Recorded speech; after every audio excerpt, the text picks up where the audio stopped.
Good morning student, this is Abhinay. Today we are learning about the automobile transmission mechanism subject, unit 3. In previous lecture, we are already discussing about the types of gearbox. In types of gearbox, first of all, we have see the manual type gearbox. There is mainly three types of manual gearbox: sliding mass gearbox, constant mass gearbox and synchronous gearbox. Already we are discussing about the all three manual type gearbox, and in previous lecture seen the details of synchronous gearbox line diagram, working principle and construction of synchronous gearbox. Last lecture ની અંદર student આપણે સિંક્રોનોમસ ગિયરબોક્સનો working principal સમજ્યા હતા, એનું construction કેવું હોય છે તે આપણે જોયું હતું, એન્ડ એના ફાયદા ગેરફાયદા અને એનું વર્કિંગ કોન્સ્ટન્ટ મેસ ગિયરબોક્સની કમ્પેરમાં કેવું હોય છે અને કોન્સ્ટન્ટ મેસ ગિયરબોક્સની કમ્પેરમાં કઈ રીતના ડિફરન્ટ પડતો હોય છે તે આપણે ડિસ્કસ કર્યું હતું. બીજું એક ડિફરન્ટ આપણે જોયું તો 4 માર્ક્સનો 4 માર્ક્સનો spur gear and helical gear. એની the various types of gear are used in gearbox. ગિયરબોક્સની અંદર જે ગિયર લગાવેલો હોય છે મેઇન શાફ્ટ અને લે શાફ્ટ ઉપરના, તે અલગ અલગ પ્રકારના ગિયરબોક્સ હોય છે, ગિયર હોય છે. તેમાંનું સ્પર ગિયર અને હેલિકલ ગિયર આપણે એઝ પર સિલેબસ તમારે સ્ટડી કરવાનું છે. તો એ સ્પર ગિયર અને હેલિકલ ગિયર આપણે ડિસ્કસ કર્યું હતું લાસ્ટ લેક્ચરની અંદર. એ બે વચ્ચેનું જે ડિફરન્ટ ખાસ હોય છે, તમને મેં જે 2D ડાયાગ્રામ અને 3D ડાયાગ્રામ દોરે ડિફરન્ટ સમજાયો હતો સ્ટુડન્ટ, એ ડિફરન્ટ પણ ખાસ કરી નાખજો. 4 માર્ક્સનો આવે છે. આજે હવે આપણે નેક્સ્ટ ટાઈપ્સ ઓફ ગિયરબોક્સની અંદર જે મેઇન 3 ટાઈપ્સ ઓફ ગિયર હતા, જેમાંનું ફર્સ્ટ હતું મેન્યુઅલ ટાઈપ ગિયરબોક્સ, સેકન્ડ જોઈએ તો આપણે semi automatic type, and third one is fully automatic type.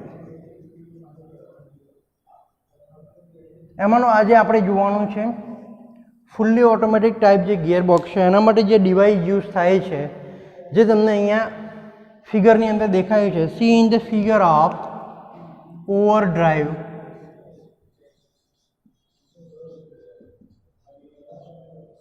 ઓવરડ્રાઈવ જે મિકેનિઝમ હોય છે તેનું તમારે ક્વેશ્ચન્સ જીટીયુ એક્ઝામની અંદર 4 માર્ક્સનો ક્વેશ્ચન્સ આવતો હોય છે.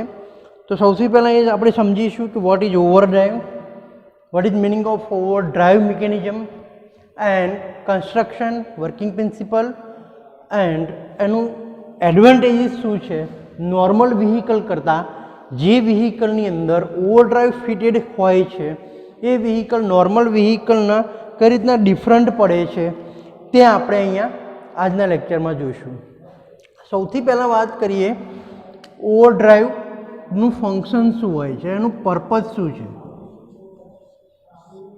ફંક્શન એનો આપણે જોઈએ તો કે ઓવરડ્રાઈવ છે, મતલબ એના નામ ઉપર તમને ખબર પડશે કે ઓવરડ્રાઈવ ધેટ્સ મીન્સ કે ડ્રાઈવ કરતાં વધારે આપણને કંઈક આપે છે આઉટપુટ, એટલે ઓવર આપે છે, તેને આપણે ઓવરડ્રાઈવ કહીશું. તો એનું મેઇન પર્પઝ અહીંયા શું છે, સમજી લો કે તમારી એન્જિન 20-30ની સ્પીડ ઉપર છે, પણ તમારે હાઈ સ્પીડ અને હાઈ ટોર્ક જોવે છે, તો 20-30ના એન્જિનના આરપીએમની જે સ્પીડ હશે એ આરપીએમ ઉપર તમને વધારે આઉટપુટ આપે, વધારે ડ્રાઈવ જે આપે છે તેને આપણે ઓવરડ્રાઈવ કહીશું. તો અહીંયા મેઇન પર્પઝ શું થશે કે એન્જિનની લો સ્પીડે વ્હીકલના ડ્રાઈવની હાઈ સ્પીડ મેળવવા એનું કાર્ય કરે છે ઓવરડ્રાઈવ. ધેટ્સ મીન્સ કે low consumption of fuel and high torque and power develop in drive.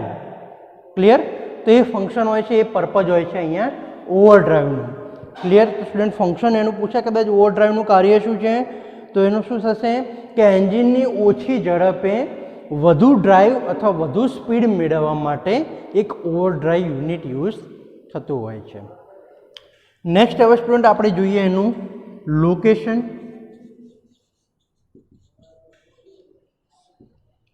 ઓવરડ્રાઈવનું location ક્યાં હોય?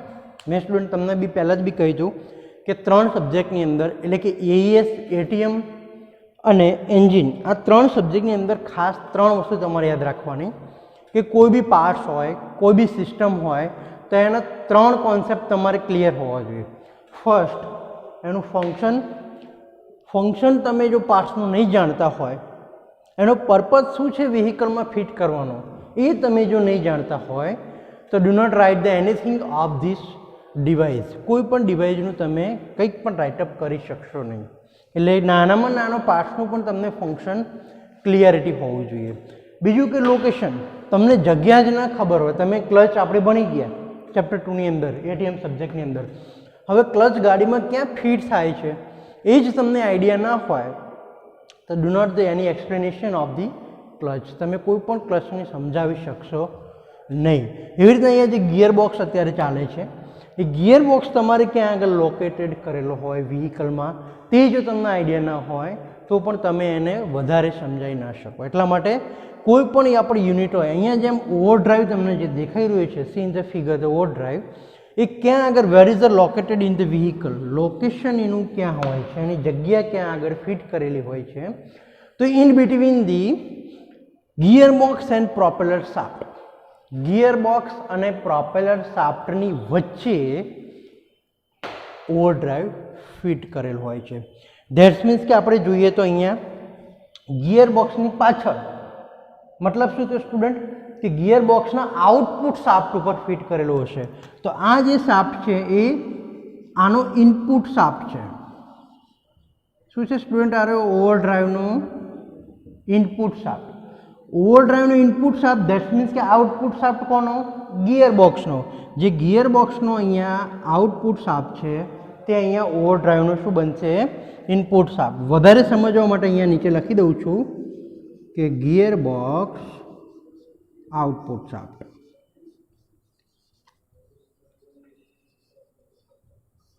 ક્લિયર? આઈડિયા આવ્યો સ્ટુડન્ટ? આ બે શાફ્ટ છે, ઇનપુટ શાફ્ટ અને આઉટપુટ શાફ્ટ. કન્સ્ટ્રક્શન હવે આપણે એનું જોઈએ તો ફંક્શન સ્ટડી કરી ચૂક્યા, લોકેશન જોઈ લીધું આપણે. હવે નેક્સ્ટ શું આવશે? કોઈ પણ પાર્ટ્સનું કન્સ્ટ્રક્શન. કન્સ્ટ્રક્શન એટલે કે રચના. કન્સ્ટ્રક્શનની વાત કરીએ તો સૌ પ્રથમ બે શાફ્ટ છે એની વાત કરીએ.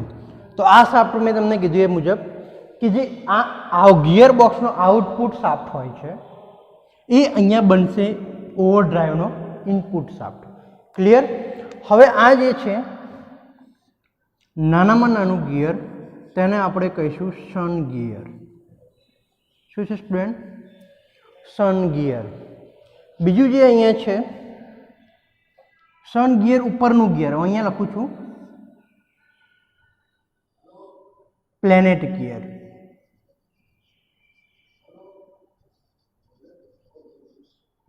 ક્લિયર? અને આ જે તમને કેઝિંગ જે આખું દેખાય છે, આ મોટું ગિયર જે તમને દેખાય છે તે છે તમારું રિંગ ગિયર. શું છે સ્ટુડન્ટ? Ring gear. ક્લિયર? તો આ વાત થઈ આપણે બેઝિક કન્સ્ટ્રક્શનની કે આ ઇનપુટ શાફ્ટ છે. ઇનપુટ શાફ્ટ ઉપર તમે અહીંયા જોઈ શકો છો આ સ્પ્લાઇન્સ આપેલા છે. આ શું આપેલું છે? સ્પ્લાઇન્સ. એ સ્પ્લાઇન્સ ઉપર એટલે કે ઇનપુટ શાફ્ટ ઉપર અહીંયા બેરિંગ વડે સન ગિયર આ ફિટ કરેલ હોય છે. સન ગિયર ઉપર આવશે પ્લેનેટ ગિયર, અને પ્લેનેટ ગિયર ઉપર જ્યાં મોટું ગિયર તમને દેખાય છે it is also known as ring gear. તેનો કયા ગિયરને આપણે કહીશું? તો કે રિંગ ગિયર. ક્લિયર? હવે આપણે અંદરનું બીજું જોઈએ તો આ છે તમારું કેરિયર.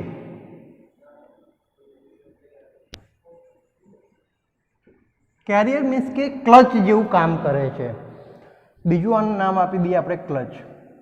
વાય કોલ્ડ ક્લચ તે સમજાવું તમને વર્કિંગમાં કે આને ક્લચ કેમ કહેવામાં આવે છે.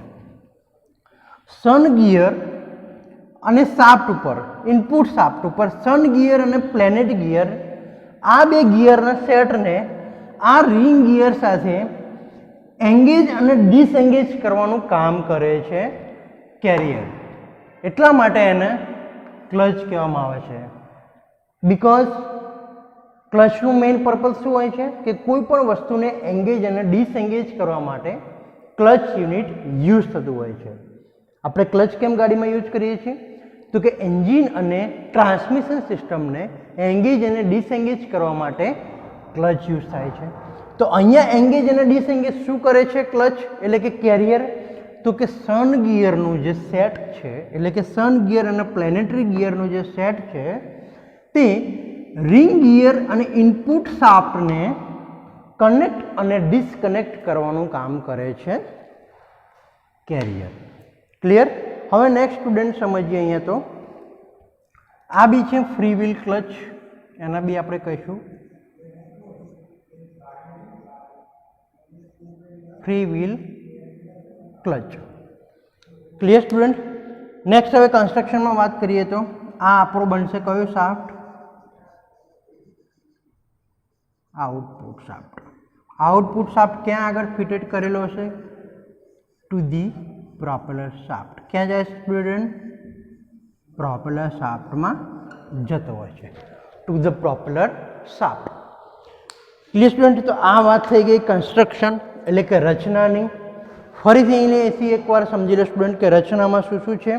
તો ગિયર બોક્સની જે મેઇન શાફ્ટ હોય છે એટલે કે મેઇન શાફ્ટ ધેટ મીન્સ કે આઉટપુટ શાફ્ટ એ અહીંયા બનશે ઓવરડ્રાઈવનું ઇનપુટ શાફ્ટ.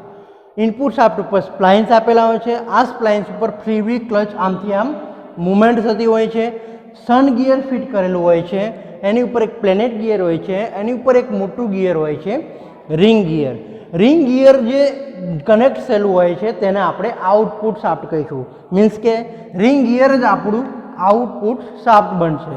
અને આઉટપુટ શાફ્ટ ઉપર શું ફિટ કરેલું, ક્યાં આગળ જતો હશે? સોરી, આઉટપુટ શાફ્ટ પ્રોપેલર શાફ્ટમાં. ક્લિયર? તો આ વાત થઈ કન્સ્ટ્રક્શનની અંદર. કન્સ્ટ્રક્શનમાં તમારે આટલી વસ્તુ લખવાની છે કે આટલા આટલા પાર્ટ છે અને આટલી રીતે ફિટ કરેલી છે. હવે નેક્સ્ટ આપણે એનું સમજીએ. કન્સ્ટ્રક્શન પછી આવશે સ્ટુડન્ટ એનું વર્કિંગ. કામ કઈ રીતના કરે છે ઓવરડ્રાઈવ એ સમજીએ. હવે હાઉ ટુ વર્ક ધ ઓવરડ્રાઈવ. ઓવરડ્રાઈવ કામ કઈ રીતના કરે છે તો એ જોઈએ. તો આપણે જ્યારે સન ગિયરને, આ જે સન ગિયર છે તેને કેસિંગ એટલે કે કેરિયર કેસિંગ સાથે કનેક્ટ કરવામાં આવે છે. તમારો આ જે ગિયર બોક્સનો આઉટપુટ શાફ્ટ છે તે ગિયર બોક્સ શાફ્ટ સાથે રોટેટ થતો હશે. ધેટ્સ મીન્સ કે અહીંયા ગિયર બોક્સના આરપીએમ 4000 આરપીએમ છે. સમજી લો સ્ટુડન્ટ, એક એક્ઝામ્પલ સાથે તમને સમજાવું છું, વધારે સમજમાં આવશે. 4000 આરપીએમ સાથે ગિયર બોક્સ ઉપર તમારો આઉટપુટ શાફ્ટ રોટેટ થઈ રહ્યો છે. તો આ શાફ્ટ કેટલા સ્પીડે રોટેટ થશે? તો કે 4000 આરપીએમ ઉપર.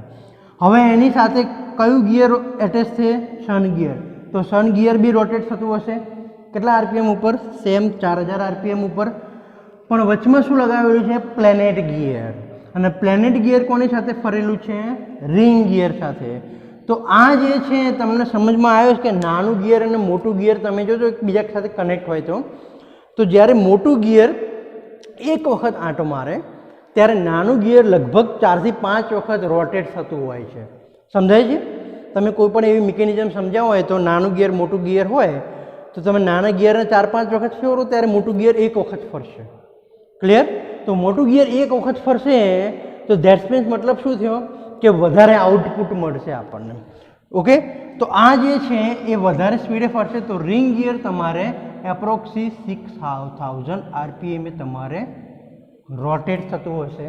બરાબર? ક્યારે? બટ જ્યારે તમારે ઓવરડ્રાઈવની જરૂર હોય. હવે ઓવરડ્રાઈવ ઓપરેટ કેટલી સ્પીડે થાય? તો મેક્સિમમ તમારે 16-17 સ્પીડે, સોરી મિનિમમ તમારે 60 થી 70 સ્પીડની વ્હીકલ જ્યારે રન થાય ત્યારે વધારે પડતી ડ્રાઈવ આપણે જરૂર પડતી હોય. ત્યારે એન્જિનની સ્પીડ સેમ રહે. અહીંયા એન્જિનની સ્પીડમાં કોઈ ફરક નથી પડતો. એન્જિનની સ્પીડ એટલી એટલે કે ઓછી રહેશે પણ આઉટપુટ આપણને વધારે મળશે. એટલે કે લો એન્જિન સ્પીડે આપણને હાઈ આઉટપુટ એટલે કે હાઈ ડ્રાઈવ મળશે. એને આપણે કહીશું ઓવરડ્રાઈવ. તો આ એનું વર્કિંગ થયું સ્ટુડન્ટ કે ઇનપુટ શાફ્ટ જે આરપીએમ એ રોટેટ થતો હશે ક્લચ સાથે એટલે કે એંગેજ અને ડિસએંગેજ કરીએ કેરિયર સાથે એટલે આખું સેટ અહીંયા એંગેજ થશે રિંગ ગિયર સાથે. રિંગ ગિયર એટલે શું થશે? આ આખું સેટ રિજિડ થઈ જાય. રિજિડ થઈ જાય એટલે આખું પોર્શન આમ રોટેટ થશે. આખું પોર્શન રોટેટ થાય એટલે તમારા આઉટપુટ શાફ્ટ ઉપર આપણને હાઈ સ્પીડ ઉપર આપણને મળી જશે. સ્ટુડન્ટ આ ડિસ્કશન કરીએ આપણે કે ઇનપુટ શાફ્ટથી આઉટપુટ શાફ્ટ ઉપર how to increase the drive at low speed of engine. એન્જિનની લો સ્પીડે હાઈ સ્પીડ કઈ રીતના આપણે મેળવવી તે આપણે વાત કરીશું અહીંયા. ક્લિયર? તો એ વાત થઈ આપણે ઓપરેશન એટલે કે વર્કિંગની. હવે આપણે એડવાન્ટેજીસ સમજીએ સ્ટુડન્ટ આના.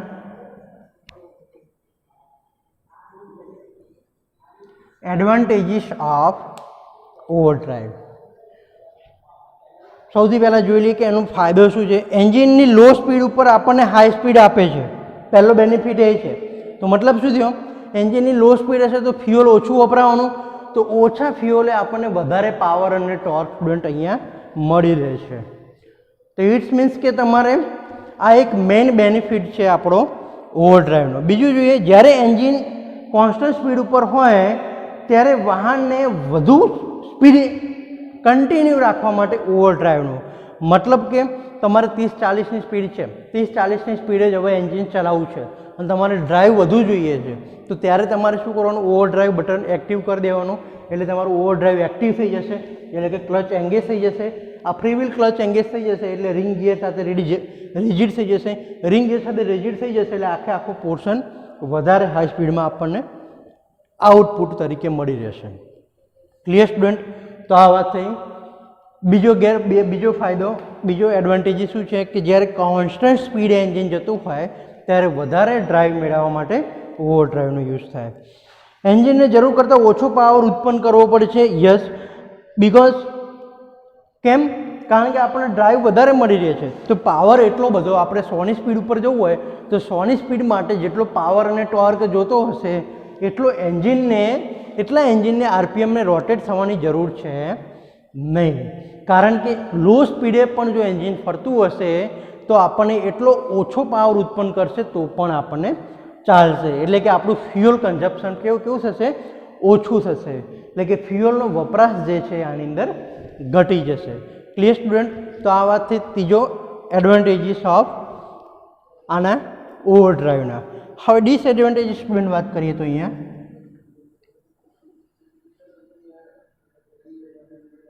ડિસએડવાન્ટેજીસ ઓફ ઓવરડ્રાઈવ, તો કે આની કોસ્ટ વધી જશે. આ ડ્રાઈવ તમારે વ્હીકલમાં ફિટ કરવી હોય તો કોસ્ટ વધી જશે. બીજું કે આના અંદર ગિયર મિકેનિઝમ વધારે છે, તેથી આનું મેન્ટેનન્સ પણ કેવું આવશે? વધુ આવશે. લુબ્રિકેશન રિક્વાયરમેન્ટ પણ આને વધારે જરૂર પડશે. Clear student? તો આજે આપણે આ લેક્ચરની અંદર સ્ટડી કરીશું કે ઓવરડ્રાઈવ. હવે તમને હું એક બ્લોક ડાયાગ્રામ મેં તમને અહીંયા જે ડ્રો કર્યો છે તેના જેવો બ્લોક ડાયાગ્રામ તમને એક અહીંયા બતાવું. તમે અહીંયા જોઈ શકો છો, આ બ્લોક ડાયાગ્રામ છે. બીજું કે એની 3D ફિગર કેવી છે એ બી તમે અહીંયા જોઈ શકો છો. તો આ 2D અને જે 3D ફિગર તમને જે દેખાય છે તેની ઉપર તમને વધારે આઈડિયા આવશે કે એકચ્યુઅલી કન્સ્ટ્રક્શન કેવું હોય છે ઓવરડ્રાઈવનું અને ઓવરડ્રાઈવ કઈ રીતના કામ કરે છે. તમે અહીંયા જોઈ શકો છો જે રિંગ ગિયર છે, પ્લેનેટ ગિયર છે, સન ગિયર છે, એ આ મિકેનિઝમ કઈ રીતના ફિટ કરેલ છે. અને આની અંદર મેં તમને જે ડાયાગ્રામ તમને મેં બતાવ્યો એ ડાયાગ્રામની તમારે આ લાઇન ડાયાગ્રામ તમારે એક્ઝામની અંદર ડ્રો કરવા માટેનો છે. તો સ્ટુડન્ટ તમે આજે ઓવરડ્રાઈવ જે સ્ટડી કરીશું કે આઈ હોપ કે તમને અન્ડરસ્ટેન્ડ થયું છે. સિમ્પલ છે, તમારે કંઈ જ વધારે યાદ નથી રાખવાનું. સૌથી પહેલાં જ્યારે બી આવો ક્વેશ્ચન્સ પૂછાય કે draw the line diagram with overdrive and explanation, line diagram દોરીને તમારે ઓવરડ્રાઈવ સમજાવો, ત્યારે તમારે બેઝિક આ જે અહીંયા દેખાય છે એવો તમારે આ લાઇન ડાયાગ્રામ તમારે ડ્રો કરવાનો.